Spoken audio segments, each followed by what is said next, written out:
Hello everyone, আসসালামু আলাইকুম। Welcome back to my channel Babin রান্নাঘরে আপনাদের স্বাগতম। আজকে আমি আপনাদের জন্য একটা ভিন্ন স্বাদের রেসিপি নিয়ে এসেছি। আর আজকে আমি করে দেখাবো আলুর বিরিয়ানি। আর এই আলুর বিরিয়ানিটা খেতে অসম্ভব মজার হয়ে থাকে। আশা করছি আজকে রেসিপিটা আপনাদের ভালো লাগবে। ভালো লাগলে একটা লাইক দেবেন এবং চ্যানেলটি সাবস্ক্রাইব করে পাশেই থাকবেন। চলুন দেখে নেওয়া যাক কীভাবে তৈরি করতে হয়। আলুর বিরিয়ানি তৈরি করার জন্য প্রথমে আমি নিয়ে নিচ্ছি মেজারমেন্ট কাপের 3 কাপ পরিমাণ পোলাওর চাল। আপনারা চাইলে এখানে বাসমতি বা অন্য যে কোনো ব্র্যান্ডের চাল নিতে পারেন, বা আমার মতো এরকম পোলাওর চাল দিয়েও করতে পারেন। এখন আমি এখানে পর্যাপ্ত পরিমাণ পানি দিয়ে খুব ভালোভাবে 3-4 বার পানি পাল্টে পাল্টে পরিষ্কার করে চালগুলোকে ধুয়ে নেব।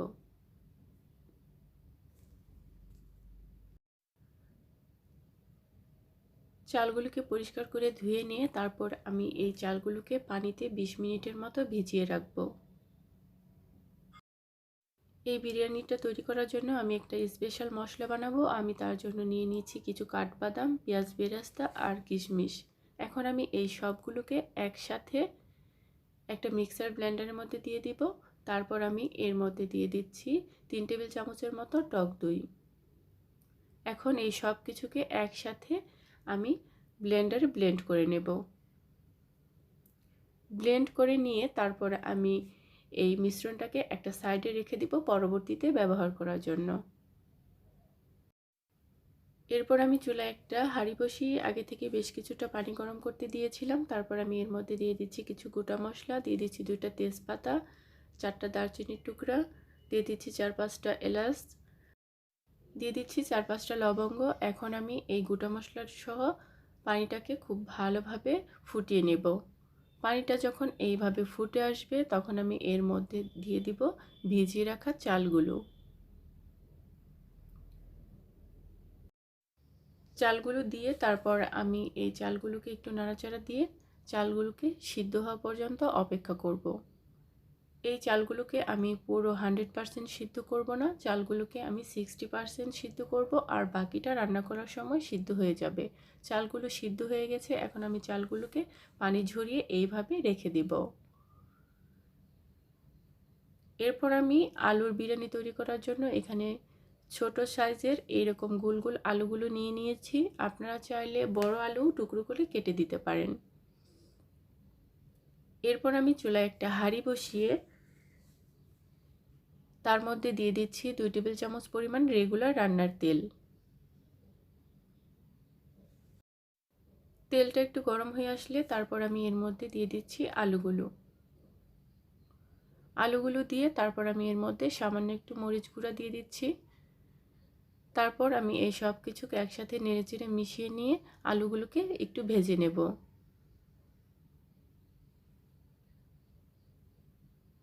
আলুগুলোকে খুব বেশি ভাজার দরকার নেই, হালকা একটু ব্রাউন কালার করে ভেজে নিয়ে আলুগুলোকে চুলা থেকে নামিয়ে নেব। আলুগুলো ভাজা হয়ে গেছে, এখন আমি আলুগুলোকে চুলা থেকে নামিয়ে নিচ্ছি।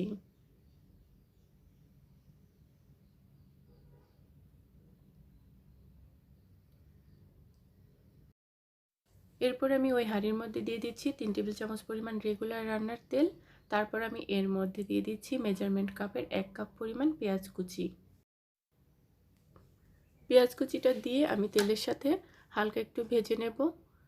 খুব বেশি ভাজার দরকার নেই, হালকা একটু সফট করে ভেজে নিলেই হবে। পেঁয়াজ কুচিটাকে আমি প্রায় 30 সেকেন্ডের মতো ভেজে নিয়েছি। তারপর আমি এর মধ্যে দিয়ে দিচ্ছি 1.5 টেবিল চামচ পরিমাণ আদা রসুন পেস্ট।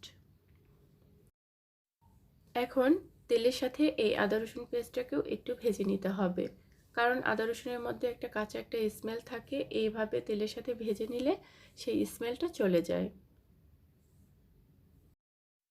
সব কিছুকে একসাথে ভেজে নিয়ে তারপর আমি এর মধ্যে কিছু মশলা দিব। দিয়ে দিচ্ছি স্বাদ মতো লবণ, দিয়ে দিচ্ছি 1/2 টেবিল চামচ পরিমাণ জিরা গুঁড়া, দিয়ে দিচ্ছি 1 টেবিল চামচ পরিমাণ লাল মরিচের গুঁড়া, এবং দিয়ে দিচ্ছি আমি যে একটা মশলা তৈরি করেছিলাম সেই মশলাটা আমি এখানে দিয়ে দিচ্ছি।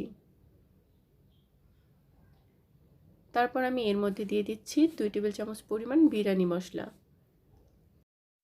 এই বিরিয়ানি মশলাটা আমার বাজার থেকে কিনে আনা। আপনারা অবশ্যই চেষ্টা করবেন এখানে বিরিয়ানি মশলাটা ব্যবহার করার জন্য। তারপর আমি এর মধ্যে সামান্য একটু পানি দিয়ে তারপর আমি মশলাটাকে খুব ভালোভাবে কষিয়ে নেব। যেহেতু আমি এখানে সবজি বিরিয়ানি তৈরি করছি, এই জন্য এখানে খুব বেশি মশলা দেওয়ার দরকার নেই। বিরিয়ানির মশলাটাকে খুব ভালোভাবে কষিয়ে নিতে হবে, কারণ রোস্ট বা বিরিয়ানি এইসব রেসিপির ক্ষেত্রে মশলা যত ভালোভাবে কষাবেন রেসিপিটা তত বেশি মজার হবে। কষাতে কষাতে যখন গ্রেভি থেকে এরকম তেল উঠে আসবে তখন আমি এর মধ্যে দিয়ে দিব ভেজে রাখা আলুগুলো। আলুগুলো দিয়ে তারপর আমি নেড়েচেড়ে মিশিয়ে একটা ঢাকনা দিয়ে ঢেকে দেব 2 থেকে 3 মিনিটের জন্য। 2-3 মিনিট ঢেকে রাখার জন্য আলুটা থেকে খুব সুন্দর একটা তেল উঠে আসবে। তারপর এই সব কিছুকে ভালোভাবে কষিয়ে নিয়ে তারপর আমি এর মধ্যে দিয়ে দিচ্ছি হাফ কাপ পরিমাণ পানি। আলুটাকে খুব ভালোভাবে সিদ্ধ হওয়ার জন্য এখানে আমি হাফ কাপ পরিমাণ পানি দিয়েছি। এরপর চুলার হিটটা মিডিয়ামে রেখে আমি একটা ঢাকনা দিয়ে ঢেকে দেব 5 মিনিটের জন্য। 5 মিনিট হয়ে গেছে। এখন আমি ঢাকনাটা খুলে দিয়ে তারপর আমি এই সব কিছুকে একটু নেড়েচেড়ে দিচ্ছি। আর এরই মাঝে আলুগুলো খুব ভালোভাবে সিদ্ধ হয়ে এসেছে।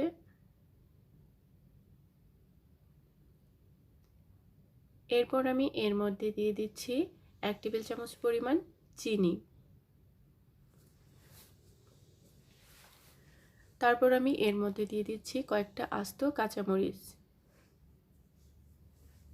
কাঁচামরিচটা দিলে এর মধ্যে থেকে খুব সুন্দর একটা ফ্লেভার আসবে। তারপর আমি এর মধ্যে দিয়ে দিচ্ছি ঝরিয়ে রাখা রাইসগুলো। গোটা মশলা সহ আমি রাইসগুলোকে দিয়ে দিচ্ছি। সব কিছুকে এইভাবে দিয়ে তারপর আমি এর উপর থেকে দিয়ে দিচ্ছি কিছু পেঁয়াজ বেরেস্তা। এরপর আমি এর মধ্যে দিয়ে দিচ্ছি কিছু ধনিয়া পাতা। অবশ্যই চেষ্টা করবেন আলুর এই বিরিয়ানির মধ্যে ধনিয়া পাতাটা দেওয়ার জন্য, কারণ এই ধনিয়া পাতাটা দিলে খুব সুন্দর একটা স্মেল আসে আর বিরিয়ানিটা খেতেও অনেক ভালো লাগে। তারপর আমি এর মধ্যে দিয়ে দিচ্ছি 1 টেবিল চামচ পরিমাণ ঘি। উপর থেকে আমি এইভাবে দিয়ে দিচ্ছি। এরপর আমি এর মধ্যে দিয়ে দিচ্ছি 1 টেবিল চামচ পরিমাণ কেওড়া জল। কেওড়া জলটা দিলে এই বিরিয়ানিটা থেকে খুব সুন্দর একটা ফ্লেভার আসে। তারপর এই সব কিছু একসাথে দিয়ে আমি একটা ঢাকনা দিয়ে দমে রেখে দেব 15 থেকে 20 মিনিটের জন্য। 15 মিনিট পর আমি ঢাকনাটা খুলে সব কিছুকে একসাথে নেড়েচেড়ে মিশিয়ে নেব। উপরের চালটা নিচে আর নিচের চালটা উপর করে দিয়ে দিব।